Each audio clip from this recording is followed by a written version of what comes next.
एक पॉइंट मैं और बोलूँगी, पेरेंट्स। ओके।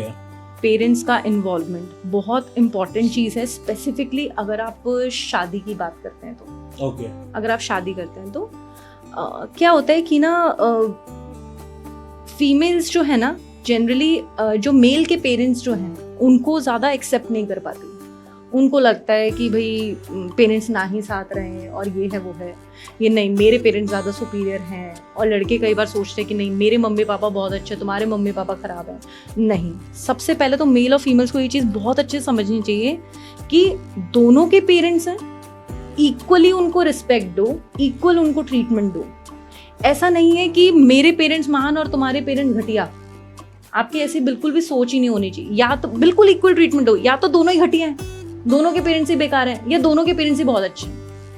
ये नहीं कि भाई तुम शादी करके मेरे घर में आई हो तो तुम अपने मायके नहीं जा सकती, और ऐसा भी नहीं कि भाई मेरे मम्मी पापा तो बहुत अच्छे हैं, मेरा एकदम परी की तरह ध्यान रखते हैं और आपके पेरेंट्स हर चीज़ में रोक टोक करते हैं। तो आपको अपने दोनों के जो पेरेंट्स हैं उनको रिस्पेक्ट करनी चाहिए, पहली बात। दूसरी बात, इसमें पेरेंट्स को भी ये चीज़ समझनी चाहिए कि आप हर चीज़ में अपने मतलब जो बच्चे जो हैं, मतलब जो आपके क्या कहते हैं उनको, बहू और बेटे जो हैं, उनको ना बार बार घुसो मत उनकी पर्सनल लाइफ में।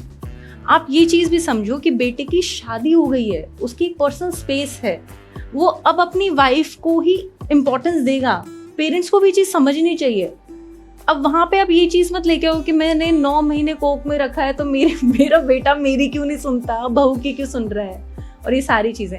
आप बीइंग अ पेरेंट आपको भी ये चीज़ समझनी चाहिए। और एक आजकल क्या करते हैं फीमेल्स, क्या करते हैं वो ना हर चीज़ जाके अपने मम्मी पापा को बताती हैं कि ऐसा हो रहा है, वहाँ पे ये हो रहा है, आज इस घर में हो रहा है। प्लीज़ आप बताना बंद करो अपनी हर एक चीज़ को।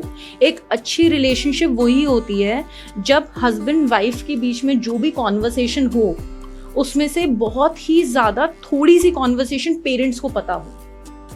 आप जितने अपने रिलेशनशिप में प्राइवेसी मेंटेन करके चलोगे, जितना आप एक दूसरे की वैल्यू, एक दूसरे को कहते हैं ना हार्मोनियल रिलेशनशिप होना चाहिए हस्बैंड वाइफ के बीच में, वो चीज़ होनी बहुत ज़्यादा ज़रूरी है। ये नहीं कि मम्मी जी ने ऐसा बोला तो मैंने जाके ऐसा कर दिया, या पापा जी ने ऐसे बोला इसलिए मैंने ऐसा कर दिया। नहीं, आपको ये चीज़ समझनी चाहिए कि आपका जो स्पाउस है उसके लिए क्या चीज़ मैटर करती है। ठीक है, मम्मी पापा को हम लोग समझा देंगे, वो समझ जाएंगे, लेकिन हर चीज़ उनको ये बताने कि भाई मेरे हस्बैंड की इतनी तनख्वाह आई है, उसने अब इतना इतना खर्चा यहाँ पे कर दिया, अब इतना बजट बचा है, हम इसके अंदर ये कर लेंगे। नहीं, इतना ज़्यादा डिस्क्लोज मत करो हर चीज़ को। और पेरेंट्स भी ये चीज़ समझे कि अगर बहू घर से बाहर जा रही है तो अब कहाँ जा रही हो, कितनी देर में घर आओगे, क्यों जा रही हो, इतने सवाल जवाब करने की ज़रूरत नहीं है। ट्रस्ट करके तो देखो, अगर आप किसी पर ट्रस्ट करोगे तो सामने वाला चांसेस हैं कि वो आपको ट्रस्ट ब्रेक नहीं करेगा। लेकिन अगर आप बार बार उनको हॉन्ट करोगे तो चांसेस हैं कि वो आपका ट्रस्ट ज़रूर ब्रेक करेगा। तो जितना कम छेड़ो तो उतना ज़्यादा बेटर है, ये बात है। नहीं, I think you are right, because a lot of divorces are happening and major issue यही होता है हस्बैंड्स का काफ़ी ज़्यादा, कि मेरी वाइफ ना हर चीज़ एक एक चीज़ अपने घर पे बता देती है, एंड उससे ना you know a lot of clashes happen, a lot of disputes happen in a marriage relationship, जिसकी वजह से they wanted divorce। तो आई अग्री, आपने बिल्कुल ठीक बोला कि ये चीज़ मेंटेन करना, जो एक रिलेशनशिप की प्राइवेसी है वो मेंटेन करना भी बहुत ज़रूरी है इस मामले में, इस रिगार्ड्स में। Exactly.